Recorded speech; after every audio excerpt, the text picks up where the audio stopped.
السلام علیکم ناظرین، خبر سے خبر میں خوش آمدید۔ میں افتخار شرازی۔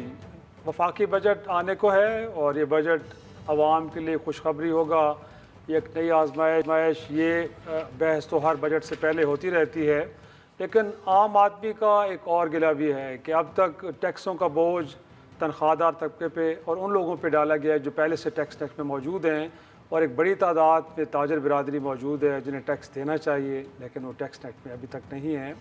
پہلی بار حکومت وقت یہ کلیم کر رہی ہے کہ چھوٹے دکاندار کہ جن کے بارے میں کہا جاتا ہے کہ شاید مسلم لیگ نون کا بڑا سافٹ کارنر ہے، ہر بار اعلان تو ضرور ہوتا ہے بٹ ان لوگوں کو ٹیکس نیٹ میں نہیں لایا جاتا، لیکن اس بار اعلان ہوا ہے کہ وہ لوگ بھی ٹیکس نیٹ میں آئیں گے، اور مور امپورٹنٹلی حکومت کا دعویٰ یہ ہے کہ اس پہ چھوٹے دکاندار اتفاق کی رائے بھی رکھتے ہیں، ان کو اس پہ کوئی کنسرنز بھی نہیں ہیں۔ تو جاننے کی کوشش کرتے ہیں کہ کیسے ممکن ہوا۔ ہمارے ساتھ موجود ہیں وزیر مملکت برائے خزانہ بلال اظہر کیانی صاحب۔ بہت شکریہ سر وقت دینے کے لیے۔ پہلے تو یہ ہم جاننا چاہیں گے، کیونکہ ہر سال ہم بجٹ سے پہلے سنتے ضرور ہیں اور ٹیکس بیس کو بڑھانے کی باتیں بھی آپ کرتے ہیں، بٹ اس سال آپ یہ کلیم کر رہے ہیں، میں نے آپ کا ٹویٹ بھی دیکھا کہ جس میں آپ کہہ رہے ہیں کہ چھوٹے دکانداروں کو بھی ہم ٹیکس نیٹ میں لا رہے ہیں اور ان کے اتفاق کی رائے سے سب کچھ طے پا گیا ہے۔ تھوڑا بریفلی بتائیں کہ ممکن کیسے ہوا یہ؟ جی بسم اللہ الرحمن الرحیم۔ شرازی صاحب بہت شکریہ جی اپنے شو میں دعوت دینے کا۔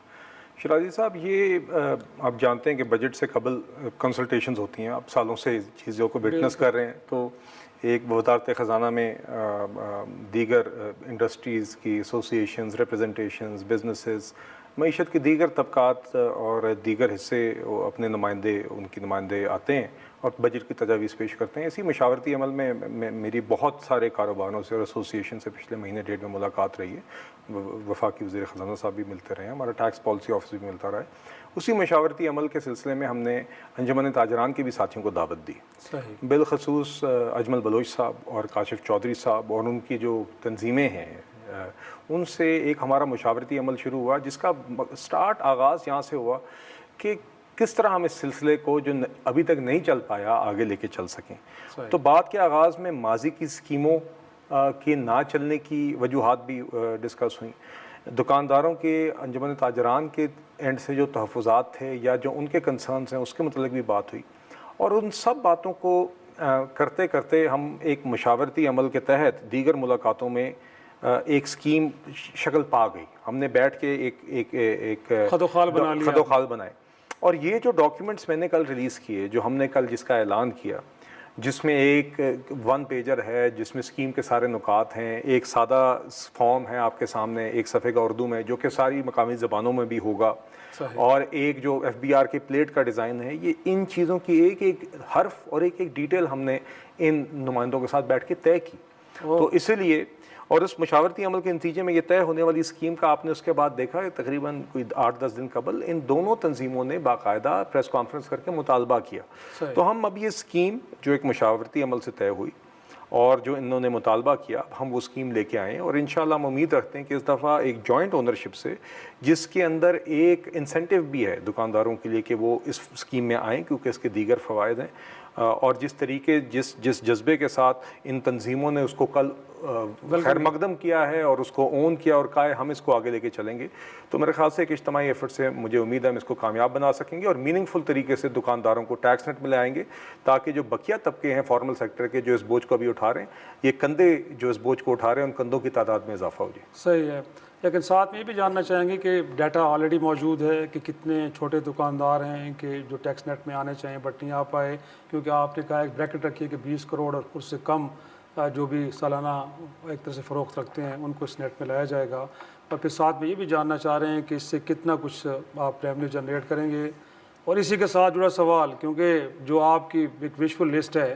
اس وقت تک گویا کہ میک شور نہیں ہوگی جب تک امپلیمنٹیشن، گویا کہ اعلان تو ضرور ہو جاتا ہے بٹ عمل درآمد نہیں ہوتا سر، تو کیسے ممکن کریں گے اسے؟ جی اچھے سوال ہیں اور جائز سوال ہیں شرائط صاحب۔ سب سے پہلا سوال آپ کا ہے تعداد کے متعلق۔ ہمارا اندازہ ہے جی کمرشل میٹرز کی ڈیٹا کی بنیاد پر کہ رفلی 35 لاکھ ایسے دکاندار ہیں جو کہ ابھی نیٹ سے باہر ہیں جو اس اسکیم میں آ سکتے ہیں۔ تو ابھی میں آپ سے کوئی ایسا ٹارگیٹ تو نہیں شیئر کروں گا کہ یہ ہدف ہے کہ اس سال کلیکشن ہو۔ میرے خیال سے بنیادی بات یہ ہے کہ ہم اس سلسلے کا ایسا آغاز ہو جب یہ نیا ٹیکس ایئر شروع ہو اور ٹیکس فائلنگ کی ڈیٹ قریب آئے تو ہم ایک میننگ فل تعداد دیکھیں کہ لوگ رجسٹریشن میں اسکیم میں جا رہے ہوں. مگر اگر ہم ایک سیناریو لے لیں, اس میں منیمم پیمنٹ بھی کسی کو 25,000 کرنی ہوگی. ویسے تو اسکیم آپ جانتے ہیں کہ یہ ہے کہ جو بھی آپ اس سادہ فارم کے اوپر اپنا ٹرن اوور یا سیل یا مال فروخت سال کی ڈکلیئر کریں گے, اس کے اوپر 1% کا فکس ٹیکس ہے جس میں سے آپ کی ود ہولڈنگ ٹیکس ایڈجسٹ ہوگی اور بقیہ آپ کو نقد جمع کرانی ہوگی. تو جس کا مطلب یہ ہے کہ ود ہولڈنگ ٹیکس جو بھی آپ کا بجلی اور فون کے بلوں میں کٹا ہوا ہے اس کے ابو کم از کم کسی کو بھی 25,000 ضرور دینے ہوں گے اس اسکیم میں آنے کے لیے. تو اگر اس 25,000 نقد کو ہی آپ صرف اگر بنا لیں بیس اور 20 لاکھ دکانداروں پہ یہ ڈال دیں تو یہ 50 ارب روپے کی کلیکشن تو صرف یہ ہے. مگر میرا خیال ہے بنیادی بات یہ ہے کہ اس میں زیادہ رجسٹریشن ہو اور پھر آئی تھنک آہستہ آہستہ اس کے نمبرز اور اس کی کلیکشن بڑھے گی. دوسری جو آپ نے بات کی امپلیمنٹیشن کی, بہت اہم ہے. مجھے اس دفعہ اس لیے ایک اعتماد ہے کہ امپلیمنٹیشن ہوگی بیکاز دکاندار اس کو خود اون کریں اس کو, اور ان کے مطالبے پہ یہ اسکیم آئی ہے اور ان کو اس میں اپنا فائدہ نظر آ رہا ہے. مطلب کہ اسکیم میں اندر آ کے ان کو ایک فائدہ ہے, دیگر بینیفٹس ہیں جس میں سب سے پہلے تو یہ ایک پلیٹ ہے جس کا اگین ڈیزائن ہم نے ساتھ طے کیا, جس کے جو اسکیم میں آئے گا, اسکیم کے تحت رقم جمع کرائے گا اس کو یہ پلیٹ ملے گی اور وہ دکاندار یہ دکان کے باہر یہ پلیٹ لگائے گا. اس دکان کے اندر FBR کا کوئی انسپیکٹر پوچھ گچھ کے لیے داخل نہیں ہو سکتا. پہلی بات تو یہ. دوسری بات یہ کہ آڈٹ سے عمومی طور پر ایک استثناء ہے. تیسرا یہ کہ POS مشین لگانے کی اس دکاندار کو ضرورت نہیں ہوگی, جس میں ان کا موقف یہ تھا کہ ان انٹرپٹڈ بجلی, ان انٹرپٹڈ انٹرنیٹ کی ضرورت ہوتی ہے.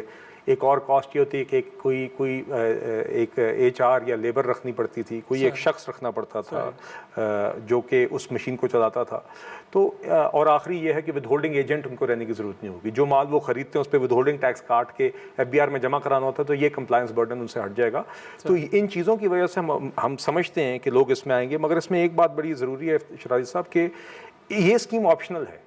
اگر آپ یہ کہتے ہیں کہ میرا لاس ہوا ہے اس سال, میں 25,000 بھی ادا نہیں کر سکتا اور میری ود ہولڈنگ جو کٹی ہوئی ہے وہ بلکہ مجھے ریفنڈ ہونی چاہیے یا ٹیکس کریڈٹ ملنا چاہیے, تو آپ نارمل ٹیکس رجیم میں ڈکلیریشن کر سکتے ہیں. اور اگر آپ دونوں صورتحال میں نہ کریں فائلنگ, تو تیسری صورتحال یہ ہے کہ آپ کو پھر جرمانہ ہوگا. پہلے مہینے 10,000, دوسرے مہینے 25,000, تیسرے مہینے 50,000, اور یہ بھی اس اسکیم میں درج ہے اور یہ تاجر نمائندوں کے ساتھ اور تنظیموں کے ساتھ طے کیا ہے. تو دیکھیے اس میں بھی ان کی اونرشپ ہے.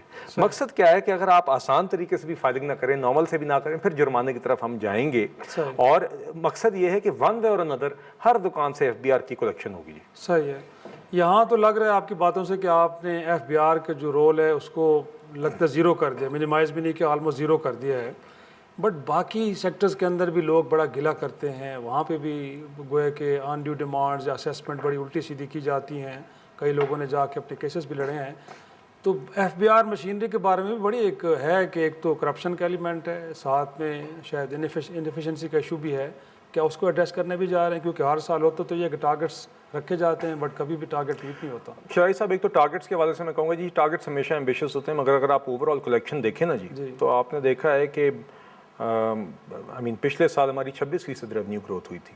ٹھیک ہے, ٹارگیٹ نہیں اچیو ہوا تھا مگر ٹارگیٹ واز ویری ایمبیشیس. مگر 26% گروتھ ایک ایسے سال میں ہوئی تھی جس سال انفلیشن بھی لو تھی, GDP بھی لو تھی, تو آٹونومس گروتھ کم تھی. بقیہ کافی حصہ انفورسمنٹ سے آیا تھا, تقریباً 800 ارب روپے کے قریب صرف انفورسمنٹ, ٹیکس نیٹ کی ڈیپننگ یا براڈننگ کے جسے آپ کہتے ہیں اس کے نتیجے میں آیا تھا.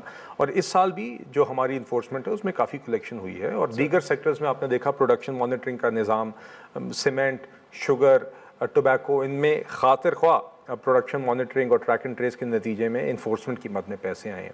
مگر جو آپ بات کہہ رہے ہیں اس میں یقیناً وہ ایک ایشو ہے.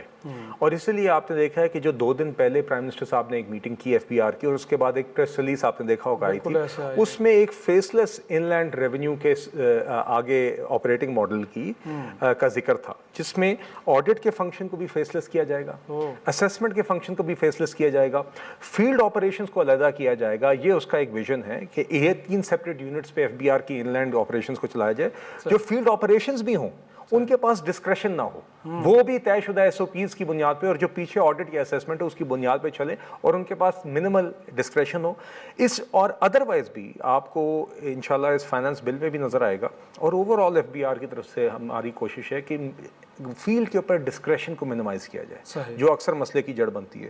ادھر تو ہم نے بالکل ہی ڈسکریشن کیا, وہ ان کی موجودگی ہی ہم نے, آپ نے دیکھا ہے کہ ممنوع کر دی ہے, جو اس اسکیم میں آ جائے.